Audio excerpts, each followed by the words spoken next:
अस्सलाम वालेकुम। अच्छा जी, एक और सवाल भाईजान ने किया है फैमिली रियूनियन के हवाले से। इनबॉक्स किया है बाय द वे, क्योंकि मना किया था सबको कि इनबॉक्स ना करें, लेकिन चलें अभी इनका जो इनबॉक्स है उसके बारे में जो हम जवाब दे सकते हैं कोशिश करते हैं। भाई ने सवाल किया कि सलाम ब्रदर, यार फैमिली के नोला एक्सपायर हो गए हैं लेकिन अपॉइंटमेंट नहीं मिली, can you help me please out. तो थोड़ा सा जनरली आपको पहले जिन लोगों को नहीं पता उनको आइडिया दे देते हैं कि जो आपके वीज़े होते हैं उनकी टाइमिंग क्या होती है, या कितना टाइम वो का आपके लिए अवेलेबिलिटी है उसकी, और कब तक वो एक्सपायर हो जाता है। सो जो आपका नुला होता जो निकलता है उसकी एक्सपायरी डेट जिस दिन वो इशू होता है उस दिन से लेकर 6 महीने होती है बेसिकली। तो 6 महीने के अंदर अंदर आपने अपॉइंटमेंट अप्लाई करनी होती है। अब आते हैं भाईजान के सवाल की तरफ। अगर भाईजान आपको अगर अपॉइंटमेंट इस दौरान नहीं मिली है तो आपने क्या नुलास्ता को जब आपको नुलास्ता मिला था तब से आपने कांटेक्ट करने की कोशिश की थी एम्बेसी को। ज़ाहिर बात है, अगर आपने रिटर्न कांटेक्ट करने की कोशिश की होगी तो आपके पास प्रूफ ऑफ मेल होंगे, आपने मेल किए होंगे। इनके यहाँ पर एक एड्रेसेस हैं, इस एड्रेस पे जो कंसुलर पुंतो इस्लामाबाद के चला स्त्री पुंतो है, इस पर आपने लीगलाइजेशन के लिए पहले अपॉइंटमेंट की होगी। जो विस्ती वाला है इस पर बाद में होती है जब आप वीज़ा अप्लाई करते हो। तो आपका जो अगर इशू फैमिली रियूनियन के वाले से वो कंसुलर पुंतो इस्लामाबाद के चला स्त्री पुंतो पर आपने मेल की होंगी। अगर उन्होंने आपको जवाब नहीं दिया तो वो मेल तो आपके पास सेव होंगी। अब आपको थोड़ा सा कानूनी चारा गोई बताते हैं कि जिसके ज़रिए है आप उनसे अपॉइंटमेंट ले सकते हैं।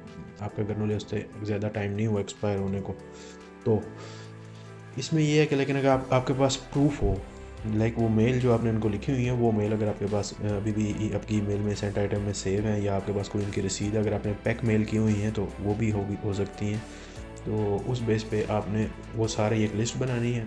उन मेल की पीडीएफ बनाकर आप बाकायदा अपने किसी भी वकील को भी अप्रोच कर सकते हैं, लेकिन अपने थ्रू भी आप ये कर सकते हैं। दो चीज़ें, वकील को अप्रोच करेंगे तो बेटर है अगर आप इस चीज़ से यूज़ टू नहीं है तो। अच्छा, पहली चीज़ आप एक कंप्लेंट लेटर लिखें जो आप एडमिनिस्ट्रेशन ऑफिस को लिखें। ये उनकी मेल एड्रेस है AWM.Islamabad@ST इस पे आप कंप्लेंट लेटर लिखेंगे, भाई हमें कौंसलर सर्विस की तरफ से कोई अपॉइंटमेंट नहीं मिली, हमने इतने कॉन्टैक्ट किए, ये हमारी PDF की मेल जो हमने की है उनको ये उनकी कॉपीज़ लगी हैं, और हमारे कॉन्टैक्ट करते करते इतना टाइम मतलब 6 महीने गुजर गए हैं कि हमें वहाँ से कोई रिस्पॉन्स नहीं आया, और इवन हमारे नोटिस की डेट भी एक्सपायर हो गई है। सो काइंडली हमें अपॉइंटमेंट दें इसी बेस पर। तो आप एक दो बार ये मेल भी मतलब 8-10 दिन तक ये कंटिन्यूसली हर रोज़ 4-5 मेलें इनको भी करें उनको भी करें, ताकि आपके पास जो मज़बूत तरीन प्रूफ हो जाए ना रेडी, कि इन केस अगर ये वहाँ से भी आपको जवाब नहीं आता और कौंसलर सर्विस भी आपको कांटेक्ट नहीं करती। हाँ, ये बात ज़रूर याद रखें जब आप इनको मेल करते हो अपॉइंटमेंट के लिए, ख़ासतौर पर कौंसलर सर्विस के को, तो इन में आपने जो भी डॉक्यूमेंट आपके फैमिली के हैं उनकी PDF बनानी है, जहाँ से आपने लीगलाइज़ कराने के बाद जो आप ट्रांसलेशन कराते हैं जो इदारे ने बताए होते हैं वहाँ से ट्रांसलेटेड होने चाहिए, पहले से ट्रांसलेटेड हो, उनको PDF बनाकर लगाओ। उसके साथ मतलब बाहर का जो भी प्रोसेस है सारा वो पूरा करो। लीगलाइजेशन फॉर्म जो है वो भी अटैच करो साथ में लिख के, और लिस्ट की कॉपी भी लगाओ, और अपने डॉक्यूमेंट यहाँ के वो भी लगाओ, उसकी कॉपी वगैरह लगाओ, अपने ID कार्ड की कॉपी, ना कि अपने कॉन्ट्रैक्ट या इन चीज़ों की घर के डॉक्यूमेंट की कॉपी लगाने की कोई ज़रूरत नहीं। सिर्फ अपना कुछ विस्का ले ID कार्ड जो करते इंतज़ा है, और तीसरा ये कि आपके पास पेपर में सजोर्नो या कर सजोर्नो या फिर चितादिनाजा जो भी XYZ है। सो आप वो डॉक्यूमेंट अपने एक मेल में अटैच कर तो उनको इस हिसाब से अप्लाई करो, ठीक है। इन केस अगर वो आपको फिर वहाँ से जवाब नहीं देते या ये कह देते हैं कि आपका नोला एक्सपायर हो गया या XYZ, तो आप कहें कि ये आप ही की गलती की वजह से हुआ है, हमारी गलती नहीं है, हम तो आपसे तब से कांटेक्ट कर रहे हैं जब से आपको वो चीज़ मिली है, नोला उससे मिला है, आपके हाथ में आया है। तो आपने अगर हमें जवाब नहीं दिया तो हम क्या कर सकते हैं, क्योंकि ये उनकी गलती है।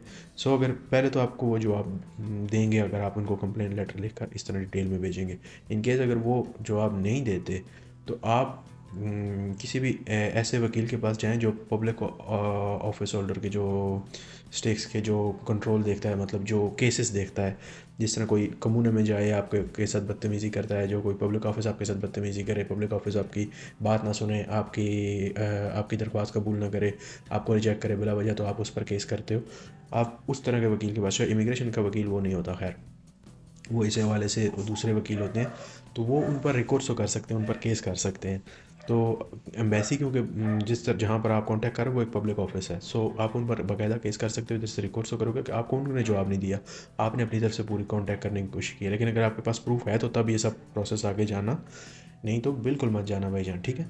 फिर अपने नलो से रिन्यू कराने जाओगे और अपने बाकी मामला देखोगे। लेकिन अगर आपके पास ये प्रोसेस पूरी तरह मौजूद है, आपके पास सारा डेटा मौजूद है, तो आप उन पर केस कर सकते हो। आपको अगर मशवरा चाहिए तो मशवरा यही है, आप वकील के पास जाओ, बजाय कि एजेंट करो, उधर पैसे दोगे, ये करोगे वो करोगे, इधर 200-300 जो लगा लो, कानूनी कार्रवाई करो, जो भी है थोड़ा टाइम लग जाएगा। लेकिन ये है कि इन केस आपको ये पता होगा, आप श्योर होगे कि आपका काम हो रहा है, ठीक है। मशवरा यही है, आप अपने किसी भी वकील के पास, फिर उसके बाद अपने इस प्रूफ के बाद कांटेक्ट करो, उन्हें समझाओ सारी बात। वो वहाँ से आपको पब्लिक ऑफिस को रिकोर्स तो करेंगे, एम्बेसी को डायरेक्टली अदालत में केस जाएगा। अदालत से आपको उम्मीद है कि वो, अगर आपका नॉलेज सेवन एक्सपायर भी हो, तो वो आपको वीज़ा देने के काबिल होंगे। ऐसा एक केस हुआ है, रोमा की जो ट्रिब्यूनल है वहाँ से एक केस पास हुआ है। सो उनके नॉलेज से भी एक्सपायर थे, और वो मज़े की बात है, वो अफ़गानिस्तान के रहने वाले थे, और पाकिस्तान में उन्होंने इटालियन एम्बेसी में जो है ना वीज़ा अप्लाई किया हुआ था। तो वहाँ से भी उनको उनको रिलीफ मिला है, उनके वीज़े इशू हुए हैं, सब कुछ ओके हो गया है। सो आपका भी हो जाएगा इंशाल्लाह, उम्मीद है। लेकिन ये है कि ये बात कोई कंफर्म नहीं है, ये एक मेरी तरफ से मशवरा है। आप अपनी तरफ से पूरी इसकी तसल्ली कर लें, समझ लें, अगर ये चीज़ वैलिड है, कंफर्मेबल है, अपने एडवोकेट से कांटेक्ट कर लें, अपने करीबी जो लीगल एडवाइज़र कोई है, कोई दोस्त वगैरह, कोई इस तरह का जो इस बारे में समझ रखता हो, तो उससे भी बात कर लें, अपने तरीके से भी सोच लें, और फिर इसको इस पैटर्न से अप्लाई करें। इंशाल्लाह कामयाबी होगी। दुआ में याद रखिएगा। बहुत बहुत शुक्रिया। अल्लाह हाफिज़।